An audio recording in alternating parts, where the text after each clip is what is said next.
గురువుగారు, ముఖ్యంగా భారతదేశం వ్యవసాయ ఆధారిత దేశం. ఈ పరాభవనామ సంవత్సరంలో రైతులకు ఎంతవరకు లాభదాయకంగా ఉంటుంది? ఎటువంటి ఫలితాలు ఆశించవచ్చు మనం? చాలా గొప్ప ఫలితాలు ఉన్నాయండి. పరాభవనామ సంవత్సరం పేరులోనే పరాభవం ఉన్నది, కానీ రాజును చూస్తే చాలా మంచి గ్రహము.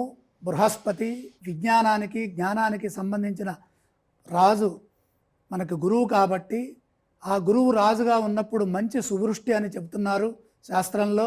అలాగే చంద్రుడి యొక్క అనుగ్రహం కూడా ఉండటం వల్ల జలకారకుడు కాబట్టి చక్కని పంటలు పండుతాయి, ఎటువంటి ఇబ్బంది లేదు, బాగా ఉంది.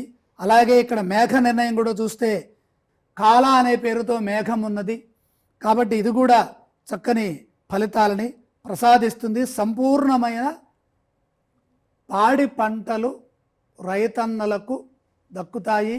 ప్రజలంతా కూడా సుభిక్షంగా మంచి ఆరోగ్యవంతమైన ఆహారాన్ని స్వీకరిస్తారు.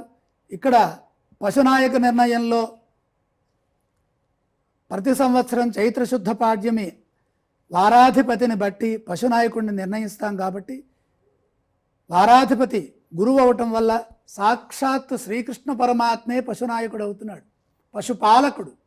పశుపాలకుడైతే ఎలా ఉంటుంది? ఇంకా బ్రహ్మాండంగా ఉంటుంది, అన్ని విధాలా కలిసి వస్తుంది.